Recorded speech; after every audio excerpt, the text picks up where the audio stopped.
Good morning, y'all. When God isolates you, it's for your own elevation. Let me say that again.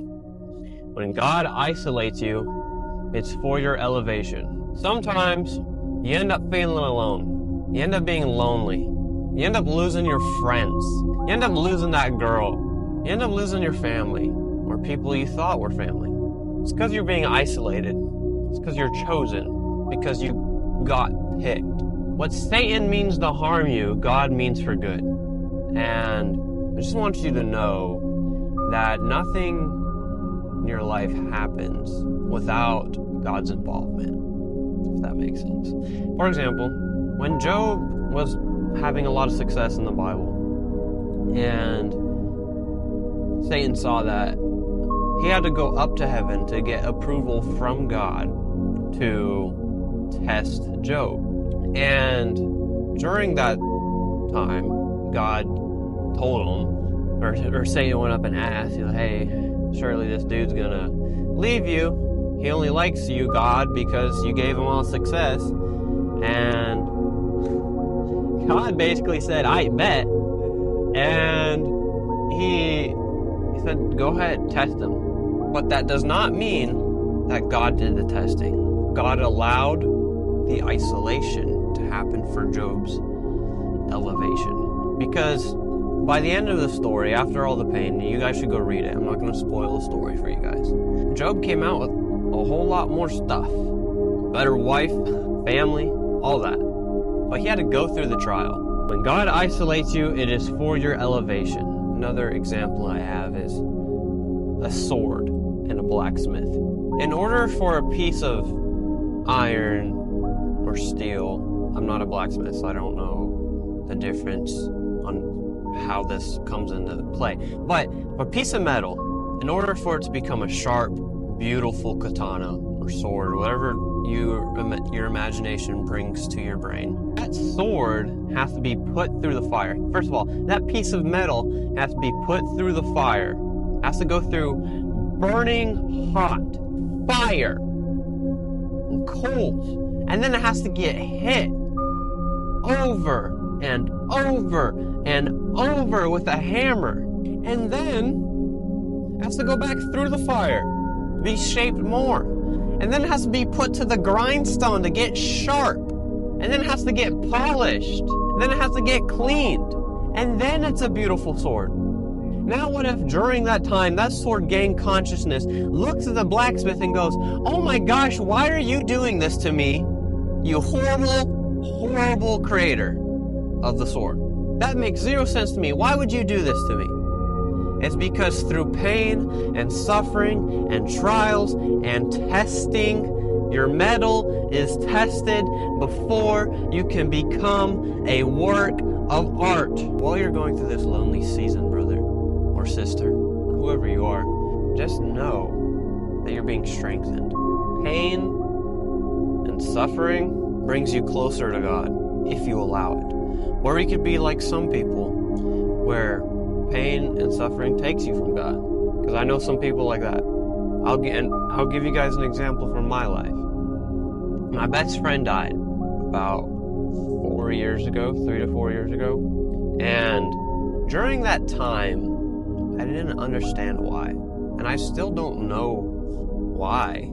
I know why for my life, maybe. I think. I don't know why it happened in everybody else's life. Remember, an incident in your life has rippling effects on the whole pond.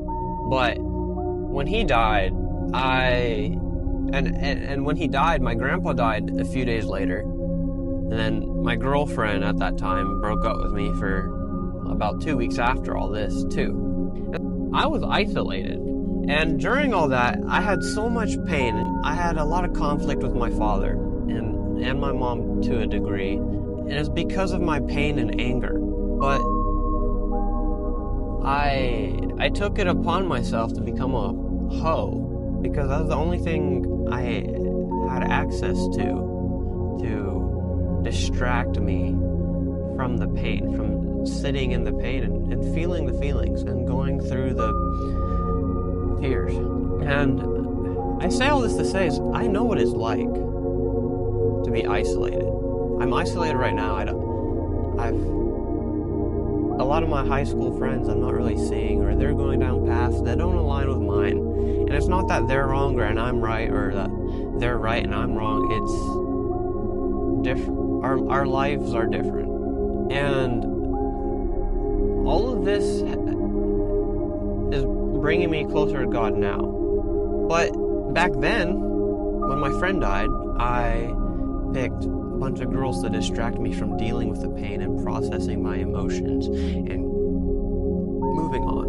And so I had an extended period of growth when I could have gone through the pain, and it sucks a lot. If I just would have gone through it with God and then moved on. And then this other stage when I felt isolated again, when I'm losing friends, changing jobs, and all this and that, I turned to excessive pot use. I was high every day for like 3 months. And that didn't help either, because that hurt my wallet, because I wasn't working as much. I worked 50, 60 hours a week. Back I dropped to like 36 hours, which is still fine, whatever, at least in my head, until my wallet, and I was relying on credit and all that.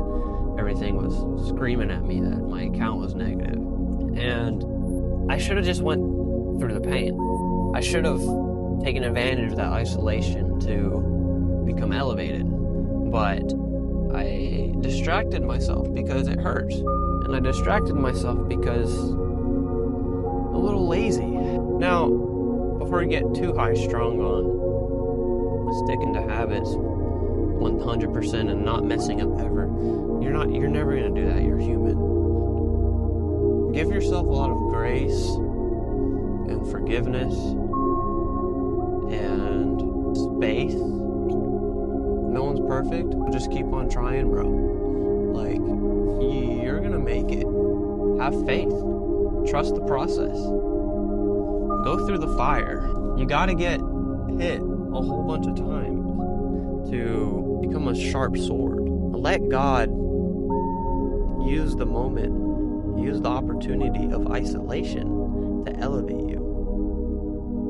And just know you're strong enough to, because you have God on your side.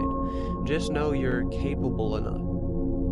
And just know by the end of it, you're worthy of the reward at the end, which is a better you, which can lead to more earthly things, better relationships, more money, being wealthy.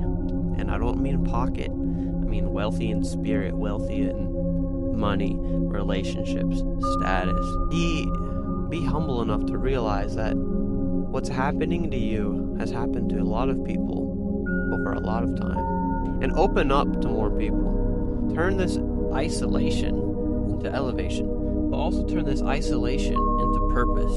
Turn this isolation into creating your plan, creating your goal. Turn the isolation into your moment, because God is isolating you for a reason, right?